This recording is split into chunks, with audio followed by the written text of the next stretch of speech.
열왕기하 14장 8절부터 22절입니다.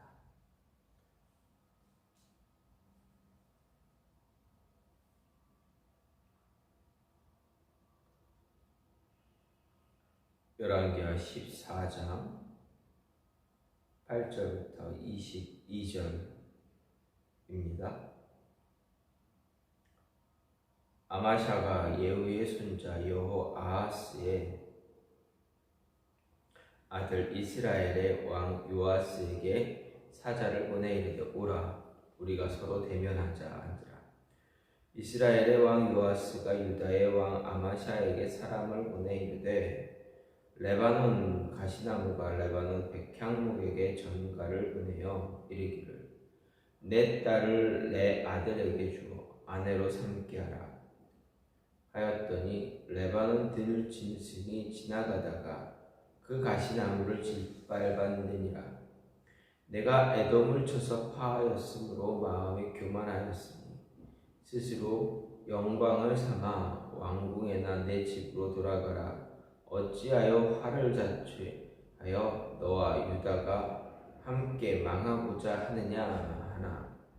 아마샤가 듣지 아니하므로 이스라엘의 왕 요아스가 올라와서 그의 유다의 왕 아마샤가 유다 벳세메스에서 대면하였더니 유다가 이스라엘 앞에서 패하여 각기 장막으로 도망한지라. 이스라엘 왕 요아스가 벳세메스에서 아하시아의 손자 요아스의 아들 유다 왕 아마샤를 사로잡고 예루살렘에 이르러 예루살렘 성벽을 에브라임 문에서부터 성 모퉁이 문까지 400규빗을 헐고 또 여호와의 성전과 왕궁 곳간에 있는 금, 은과 모든 기명을 탈취하고 또 사람을 볼모로 잡고 사마리아로 돌아갔더라. 요아스의 남은 사적과 그의 업적과 또 유다의 왕 아마샤와 싸운 일은 이스라엘 왕 역대지략에 기록되지 아니하였느냐? 요아스가 그의 조상들과 함께 잠에 이스라엘 왕들과 사마리아에 함께 장사되고 그의 아들 여로보암이 대신하여 왕이 되니라. 이스라엘의 왕 여호아하스의 아들 요아스가 죽은 후에도 유다의 왕 요아스의 아들 아마샤가 15년간을 생존하였더라. 아마샤의 남은 행적은 유다 왕 역대지략에 기록되지 아니하였느냐? 예루살렘에서 무리가 그를 반역한 고로 그가 라기스로 도망하였더니 반역한 무리가 사람을 라기스로 따라 보내 그를 거기서 죽이게 하고 그 시체를 말에 실어다가 예루살렘에서 그의 조상들과 함께 다윗성에 장사하니라. 유다 온 백성이 아사랴를 그의 아버지 아마샤를 대신하여 왕으로 삼으니 그때에 그의 나이가 16세라. 아마샤가 그의 조상들과 함께 잔 후에 아사랴가 엘랏을 건축하여 유다에 복귀시켰더라. 아멘. 오늘 말씀 열왕기하 14장 8절부터 22절 말씀입니다. 오늘 말씀은 남쪽 유다의 왕 아마샤의 통치 그리고 에돔을 정벌한 사건에 이어서 북이스라엘 요아스를 향해 선전포고를 하는 모습을 볼 수가 있습니다. 그리고 요아스와의 전쟁을 치르는 과정 속에서 전쟁에서 패하고 또 아마사가 포로로 요아스에게 끌려가고 붙잡혀가고 나중에는 어떻게 됩니까? 살해되는 그러한 모습을 반란한 사람들에 의해서 살해가 되는 그러한 모습이 기록되어져 있는 것이 오늘 말씀입니다. 이런 본문은 먼저 8절부터 10절은 남유다의 아마샤가 북이스라엘 요아스를 향해 선전포고를 하자 요아스가 레바논 가시나무가 레바논 백향목에게 딸을 며느리로 달라 청혼했다가 들짐승에게 짓밟혔다고 하는 우화를 통해서 너가 에돔을 정벌했다고 교만해졌느냐라고 아마샤를 비웃고 경고한 사실을 이야기합니다.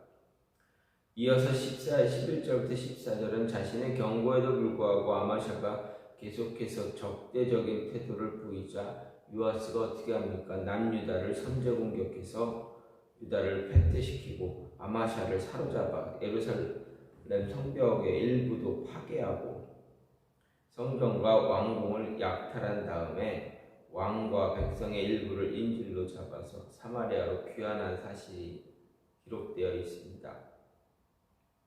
15절 16절은 요아스가 죽고 그를 이어 여로보암 2세가 북이스라엘의 왕으로 올라갔다 즉위했다. 그리고 17절 20절은 북이스라엘의 요아스 이후에도 남유다의 아마샤는 15년을 더 살았다라는 이야기입니다.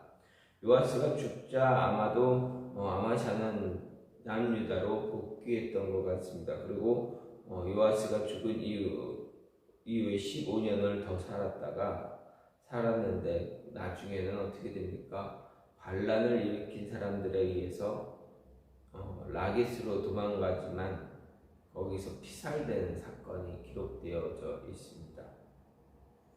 그리고 끝으로 21절, 22절은 이제 남유다의 아마샤를 대신해서 아마샤의 아들 아사랴가 왕이 되었다라는 것, 그리고 그리고 엘랏 건축에 대해서 이야기하고 있는 것을 볼 수가 있습니다. 여기서 우리가 남유다 왕 아마샤가 북이스라엘 요아스에게 선전포고를 한 이후에 갑자기 에돔을 정벌한 이후에 선전포고를 하게 되는가 생각해 볼 수가 있습니다. 그런데 오늘 말씀에 이 열왕기에는 언급되어 있지는 않지만 역대기에 보면 아마샤는 에돔을 정벌할 당시 북이스라엘에게서 용병을 고용하는 것을 볼 수가 있습니다. 그런데 아마샤는 이 용병들을 전쟁에 참가시키지 않았습니다. 되돌려 보냅니다. 그러자 이에 불만을 품은 북이스라엘 용병들이 유다의 성읍을 약탈하고 많은 사람들을 죽였습니다. 이에 아마샤는 에돔 정벌을 마친 다음에 성공적으로 마치자 좀 교만한 마음이 들었는지 어쨌든 그 마음에 사로잡혀서 북이스라엘을 향해서 선전포고를 내립니다. 하지만 북이스라엘의 요아스가 남유다를 먼저 공격함으로써 남유다는 오히려 예루살렘 성의 일부가 파괴되고 왕궁과 성전이 이제 유린되는 그런 모습을 겪게 됩니다. 왕과 백성의 일부가 사로잡혀 가는 그런 최악의 상황도 맞이하게 됩니다. 근데 오늘 말씀에 보면 아마샤가 북이스라엘의 요아스에 의해 사마리아로 인질로 잡혀갔음에도 불구하고 요아스에 비해서 15년을 더 살고 살면서 반란이 일어나 피살될 때까지 남유다에 돌아와서 다스리는 것을 볼 수가 있습니다. 아마샤가 돌아올 수 있었던 것 아마도 요아스가 죽었기 때문이다라고 생각할 수가 있습니다.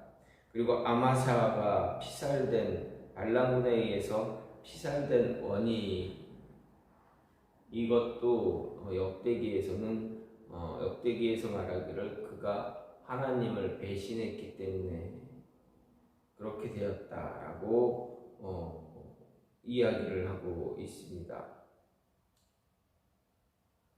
아마샤가 자신의 아버지 요아스와 마찬가지로 말년에 북이스라엘 왕 요아스에게 끌려갔다가 돌아온 이후에 그 남은 기간 동안 아마도 자신의 아버지 요아스의 모습과 같이 말년에 하나님을 떠나는 그러한 모습을 아마샤가 가졌기 때문에 그에 대한 징벌, 징계로 아마도 하나님은 이 아마샤로 하여금 북이스라엘에 이 아마샤로 하여금 발람군에 의해서 피살되게 하는 그러한 모습을 갖게 하셨던 것 같다라는 것입니다.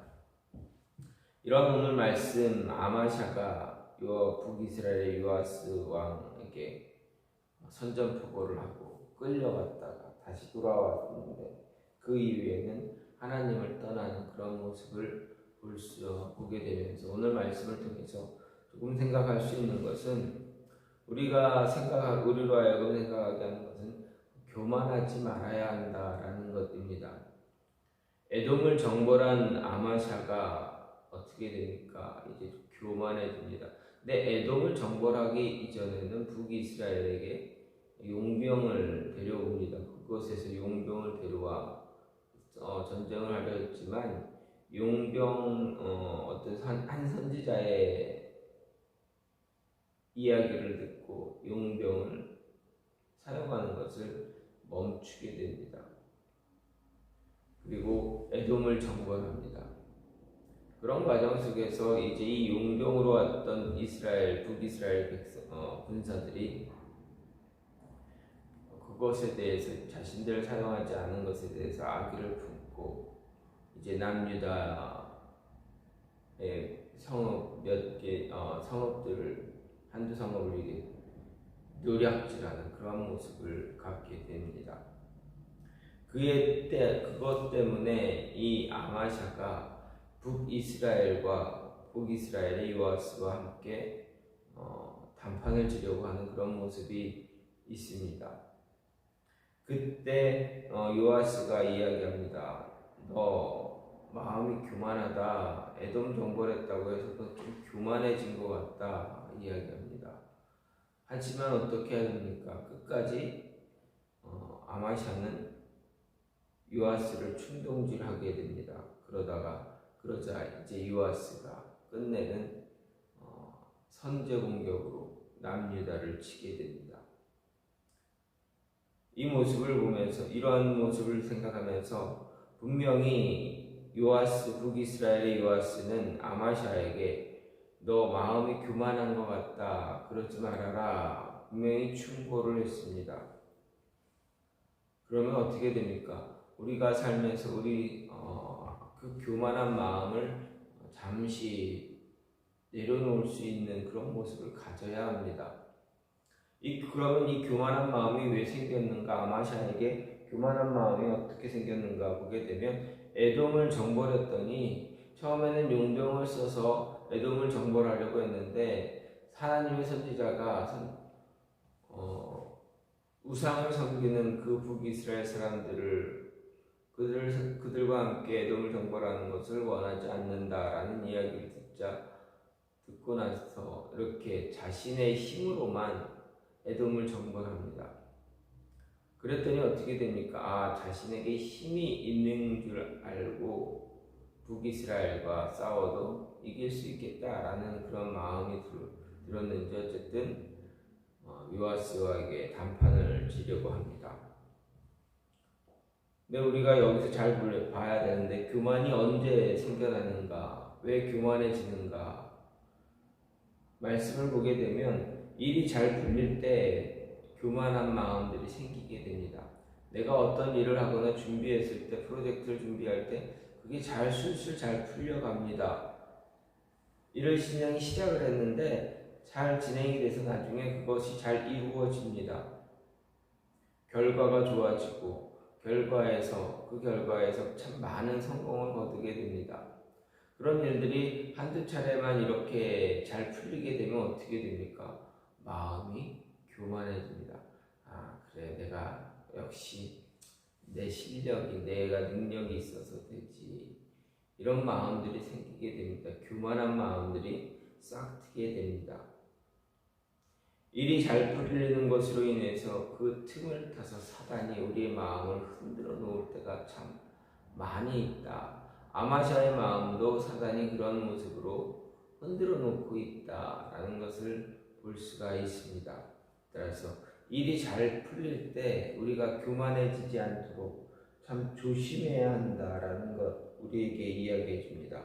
두 번째로 이 교만은 어떻습니까? 교만을 멀리할 수 있는 방법.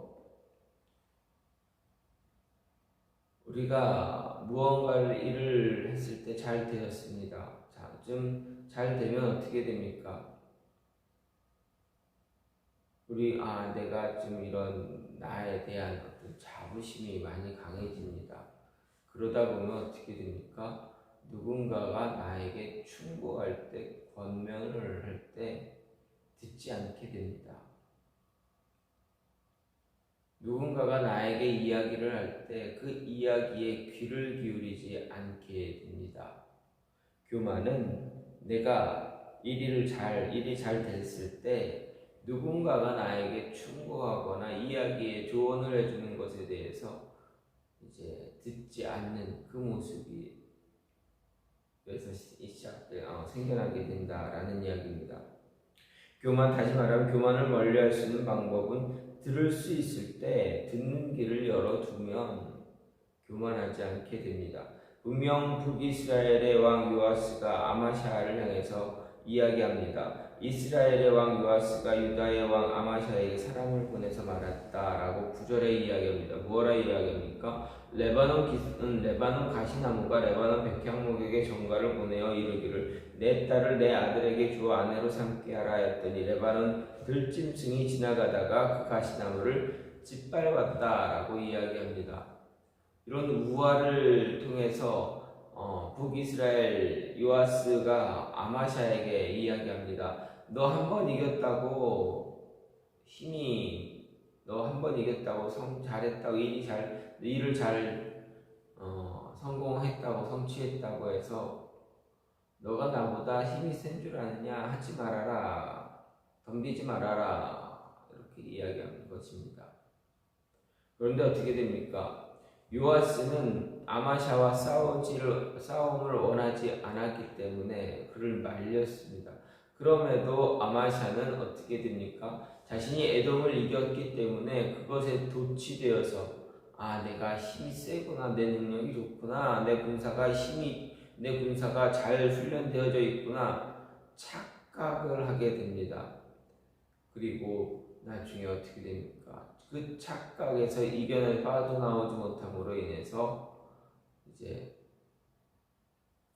북이스라엘과 한판 싸움이 일어납니다. 북이스라엘이 쳐들어옵니다. 그때 아마샤는 전쟁에서 패하고 어떻게 됩니까? 요아스에 의해서 끌려가는 그러한 수치를 당합니다. 교만은 분명 교만은 우리가 말을 들을 수 있음에도 불구하고 듣지 않게 될 때 교만이 우리 마음을 두드리고 싹트게 된다라는 것입니다. 분명 우리에게 이야기하고 경고합니다. 이야기를 잘 듣고 말을 잘 들으면 그 교만함에서 벗어날 수가 있는데 대부분의 많은 사람들은 충고, 조언 등을 듣지 않습니다. 결국에는 악마에게 손을 내밀며 교만에 빠져서 하나님의 일을 망가뜨리는, 자신의 삶도 자신의 공동체도 무너뜨리는 그런 모습을 볼 수가 있다라는 것입니다. 그래서 교만은 자신을 망가뜨리는 그러한 지름길임을 볼 수가 있습니다. 아마샤를 통해서 하나님은 분명히 교만하지 말아야 한다라는 것을 이야기합니다. 교만하지 말아야 하는 이유가 그럼 어떻게 하면 교만하지 않을 수가 있을까? 일이 잘 풀릴 때 내가 어떤 일을 할 때 너무 쉽게 성공하는 그런 모습이 있을 때 그때 조심해야 된다. 그때 교만한 마음이 틈을 타고 들어오기 때문에 그때를 조심하면 된다라는 것입니다. 그리고 또 교만을 멀리하기 위해서는 어떻게 해야 되느냐? 잘 들을 수 있어야 됩니다. 귀를 열어 듣고 충언, 권면의 이야기를 들을 수 있어야 합니다. 즉 들을 귀를 열어 놓아야 합니다. 마지막으로 교만하지 않기 위해서 어떻게 합니까? 하나님은 분명히 말씀하십니다. 교만하지 않으려면 너희가 하나님으로부터 등을 돌리지 말아라 라는 것입니다. 17절, 19절 말씀을 보면 17절은 무엇입니까? 아마샤가 돌아와서 북이스라엘에서 돌아와서 15년을 더 나라를 다스렸다라고 이야기합니다. 그리고 19절에서는 예루살렘에서 우리가 그거를 아마샤를 반역했다 이야기합니다. 그래서 라기스로 도망가고 그곳에서 피살되는 모습을 기록하고 있습니다. 교만하지 않기 위해서 하나님으로부터 등을 돌리지 말라라는 것을 이야기하는 것입니다. 성경은 분명히 아마샤가 하나님 앞에서 정직하게 행했다. 그의 아버지 요아스를 뒤따라 정직하게 행했다라고 이야기합니다. 하지만 요아스와 마찬가지로 산당을 제거하지 못하고 말년에 또 제사를 드리며 우상을 섬기는 그런 모습을 갖게 됩니다. 너무나도 똑같은 유사한 그런 모습입니다. 이런 모습을 보면서 왜 교만하지 말아야 되는? 그럼 어떻게 하면 교만하지 않을 수가 있는가? 교만하지 않기 위해서는 하나님으로부터 등을 돌리지 말라라는 것입니다. 요아스의 죽음과 비슷한 죽음을 당한 아마샤는 그의 말년에 하나님을 배신하고 우상을 섬긴 결과가 있다라는 것을 역대기에서는 볼 수가 있습니다. 하나님을 버리는 그 순간 교만함이 있다. 교만하게 되면 하나님에게 등을 돌리게 된다라는 이야기입니다. 따라서 우리가 어떻게 됩니까? 하나님께 등을 보이는, 하나님을 배신하는 그런 모습 갖지 말아야 합니다. 오늘 말씀을 통해서 우리가 교만해지지 않기 위해서 어떻게 되는가 이야기합니다. 교만하지 않기 위해서는 일이 잘 될 때 조심해야 한다는 것. 그리고 누군가가 나에게 이야기를 할 때, 축원을 할 때 들을 수 있어야 된다. 그리고 하나님께 등을 돌리는 그런 모습 갖지 않을 때 교만하지 않을 수 있다라고 이야기하고 있습니다. 여러분, 교만하지 않는 삶을 사시기 바랍니다. 하나님의 음성에 귀를 기울 줄 아는 그런 모습, 그래서 하나님이 기뻐하시는 모습으로 살아가는 여러분이 되기를 간절히 소망합니다. 같이 기도하겠습니다. 하나님, 우리의 삶 속에서 교만한 모습, 교만의 삶이 나타나지 않게 해달라고, 그리고 주의 교회를 주님 지켜주셔서 주께 주신 비전대로 이 교회가 나아갈 수 있도록 도와달라고, 그리고